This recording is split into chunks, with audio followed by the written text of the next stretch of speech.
WWE's most violent rivalry, The Undertaker versus Batista. Let's watch. Feuds are what make WWE fun, especially when they involve two legends. During the mid to late 2000s, we saw the rise of guys like John Cena and Randy Orton as the company's top faces. You know who else was? The Undertaker and Batista. These two legends had one of the best rivalries of the decade. It was physical and brutal. For some reason, the company just doesn't mention it that much, and they should because it was really awesome. Let's revisit the epic rivalry between the Dead Man and the Animal. Back in 07, Taker was already a legend. No one had the same aura, mystique, and respect the Dead Man did. He had seen it all and done it all. Not only did he win titles, he delivered some amazing matches that a man his size shouldn't be able to have. The Dead Man had nothing to prove, except for one thing. He wanted to win the Royal Rumble. Scary. Meanwhile, Batista was once again the World Heavyweight Champion. In 2006, he failed to defeat the Big Show for the ECW title, and he was feuding with Booker T for the World title. But in November that year, he finally became champion once again. And at the Royal Rumble, he defended the title against Mr. Kennedy. Taker finally won his first Rumble, and he could pick a champion to face at WrestleMania. Taker wasn't feuding with anyone at the time, so he didn't know who he was going to pick. At that time, there were 3 brands and a World title for each. John Cena was the WWE Champion, Bobby Lashley was the ECW Champion, and Batista held the World title. After he won the Rumble, Taker lined up all 3 champions, and he was about to choose his next victim. Just when you thought he was about to choose John Cena, he focused on Batista, making it clear that he wanted the World title at WrestleMania. But at that point, there was no animosity. I bet the other 2 were like, thank God.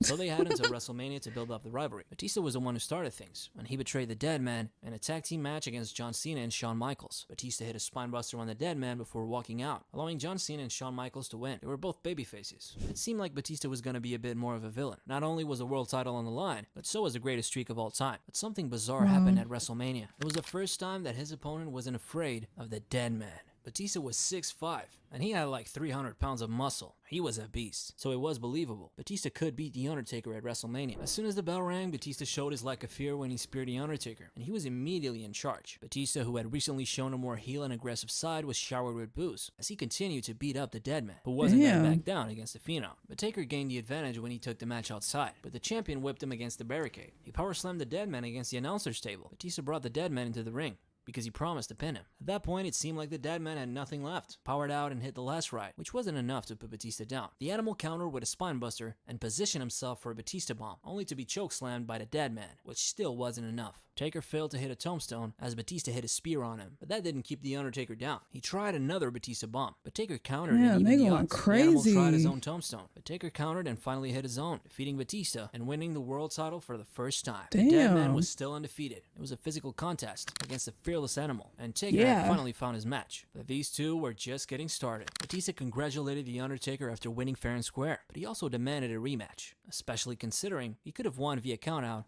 but chose not to. Teddy Long decided that the only way for them to settle this was in a last man standing match. The only problem for Batista was that he was injured because of Finlay. At Backlash a month after Mania, Taker quickly gained the advantage early on, and he kept striking down the Animal. He tried to end the match early with a chokeslam, only for Batista to counter and take the offensive with a clothesline. Taker used the steel steps to his advantage, as he often bashed Batista on the head and knee to waken him enough that he wouldn't be able to answer the 10 count. Taker even tried to superplex Batista, as the Dead Man got up at 7, whereas the Animal got up at 8 before his leg gave out, so it was hard for him to stand. After a back and forth, the Undertaker thought he would finally put the Animal away by hitting him with a leg drop on the announce table, but Batista got up at 9, and the Dead Man was shocked. Taker didn't waste any time and hit Batista with a snake eyes, but he ate a spear from the Animal, but before he could go for a big boot, the Animal hit a spear. Just as Taker stood up, he ate 2 spinebusters in a row. The Dead Man stood up from the assault, and he was about to receive a 3rd spinebuster, leaving JBL and Michael Cole wondering what the hell had happened to Batista, because they'd never seen this version of the Animal. The Dead Man survived the 3rd one, and he countered a Batista bomb. Once he hit that chokeslam, it looked like it was over, but Batista got up and hit a Batista bomb that still wasn't enough. Batista was desperate and introduced a steel chair into the match, but he couldn't capitalize on it when Taker went for a tombstone, thinking that would be enough to keep him down for a 10 count. Batista got back on his feet at 9, and the two continued to brawl outside the ring. Taker went for the tombstone again. Batista escaped and hit him with a spear off the stage. A portion of the stage collapsed on both of them, and neither got up before the count of 10. The match was a draw, and the Dead Man was still the champion. Another excellent match from the two, but their feud was far from over. SmackDown general manager Teddy Long wanted them to fight inside a steel cage, and that's exactly what happened. Taker used strikes to wear down Batista. Throughout the match, match, Taker focused on Batista's injured leg. But even though Dave was a heel, he showed a lot of heart and fought through the pain. He was pushing Taker to his limit. When Batista tried to escape, Taker hit him with a last ride, but that still wasn't enough. The Deadman tried to escape through the door, only for Batista to pull him back in. The two climbed the cage hoping to escape, but Batista knocked Taker down to the mat, and just when he was about to leave, Taker set up and quickly climbed the cage and tried to escape again. They landed on the floor simultaneously, and the match was a draw. But as soon as the steel cage was raised, the Deadman was attacked by Mark Henry. Even though he had just come through hell to retain his title, he destroyed the Deadman,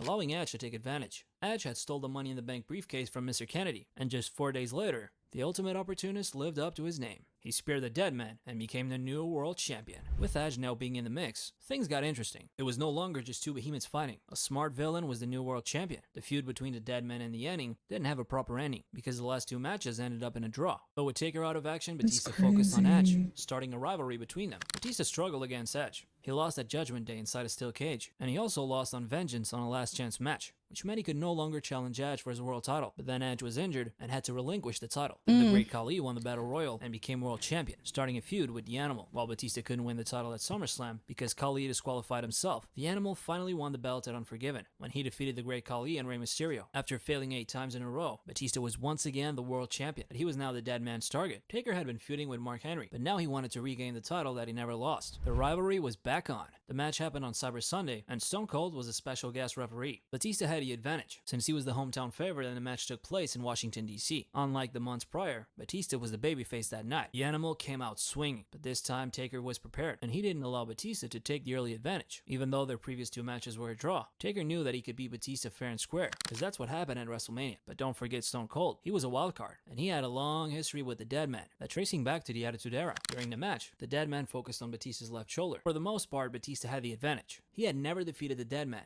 and that was his priority. Not only because he wanted to retain the title, but to prove that he could do it. Still, The Undertaker seemed to have the advantage when he pulled out power move after power move to try to take Batista away. The pace of this match was more methodical and favored the Deadman. At one point, Batista thought the Deadman had his number because he kept countering all of his moves, including a spear that hurt his left arm even more. Somehow, Batista countered old school into a spinebuster, but when everyone thought he was about to win, the Deadman countered with a Hell's Gate. It looked like Batista was about to fade, but he rolled into a pinfall and forced Taker to break the hold. The Deadman countered Batista's moves to go for a chokeslam before attempting a tombstone, but then Batista countered into a spear and set Taker up for his finishing move before Taker countered. But Taker fought out of it and eventually hit a last ride that still couldn't put Batista away. He went for the tombstone, but the Animal countered with a spinebuster, and then the Deadman rolls up. Batista was in shock because he had no idea how he was going to win. He hit a Batista bomb, which still wasn't enough, but when he nailed the Deadman with a second Batista bomb, Batista finally proved that he could beat the Deadman. Taker was tough, but the Animal retained the title as the Deadman looked on in fury, knowing this wasn't the end. The score was 1-1. Oh, no. So now, it was time for a rubber match. In what seemed like the final chapter, Taker challenged Batista inside Hell in a Cell, the structure he made famous. Batista may have been able to take the Undertaker to the limit, but that wasn't a last man standing match and inside a steel cage. Hell in a Cell was different.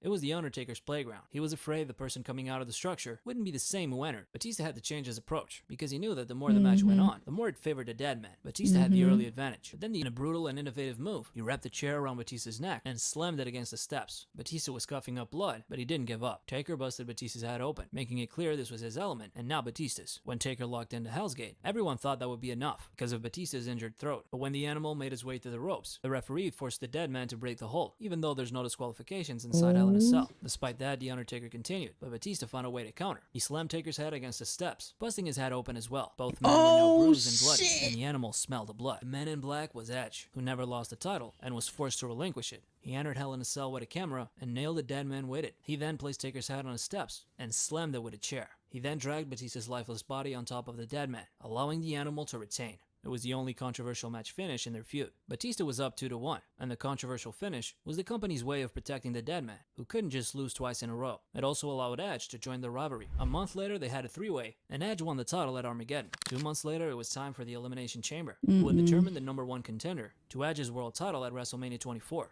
The final 2 in the match was the Deadman and the Animal. The Deadman won and punched his ticket to WrestleMania, where not only did he beat Edge for the world title, but he remained undefeated. Then Batista and the Deadman faced each other a few times. In April of 2008, they fought on SmackDown, but the result was a double countout. A week later, they fought again for the world title, but it wasn't the same as their matches in 2007. In a no disqualification match, Taker tried to end Batista with a tombstone on his steps, but the Animal countered, and he hit a spinebuster on his steel steps. It looked like Batista was about to win, as he positioned the Deadman for a Batista bomb, but Shawn Michaels appeared out of nowhere nowhere, hitting Batista with a super kick. Taker took advantage and finished the match with a tombstone. They were now 2-2, but the last two were controversial. Taker's win allowed him to retain the title, but it still protected the animal. But their score still needed to be settled, and it was over a year for that to happen. At the 2009 edition of Bragging Rights, the Dead Man defended the world title in a three-way against Batista and Rey Mysterio. The match was short. It was over in less than 10 minutes, and the Dead Man retained. 2 months later, short. it was the Rivalry's final chapter, a chair match for the world title at TLC. Batista, who was now a full-on heel, won by hitting The Undertaker with a low blow. But hold on, player. Teddy Long came out, and the match was restarted. As soon as the bell rang again, the Dead Man sat up and countered a chair attack from Batista, with the chair bouncing off Batista's head. Taker found an opening to brutalize him with a chair, before hitting a tombstone to retain. Their legendary feud was finally over. Taker won the rubber match, and the 3-2 scorecard protected his legacy, while solidifying Batista as a top heel. This feud defined what 07 was all about, brutal physicality. But their last two matches weren't the same as the previous ones, and they lacked intensity. Obviously, both of them put their bodies on the line that year, and gave everything they had, in one of the best rivalries of their time. So you can understand. Batista's career didn't have the same stellar ending that The Undertaker had, but there's no arguing that he pushed the Dead Man to the limit during their rivalry. If we're talking pure physicality, we haven't seen a WWE rivalry like this in years. And the thing that makes it so good was that Batista was not afraid of him, like, at all. He matched his energy so well and kept up with him so well. Like, they both busted each other open. He had Batista bleeding, and Batista returned it back to Undertaker. So they were matched. That matchup was beautiful. I know watching that live had to be so intense, because just seeing them like damn near kill each other is crazy, because they were both putting on such a high, like, intense performance. Like, look at how he's looking at him, like, no fear. I love that. And then Lashley is like, good luck. That's gonna do it for this reaction, y'all. I'm sure I'll leave some likes and comments down below. Let me know what you guys think, and I will see y'all in the next one. Toodles.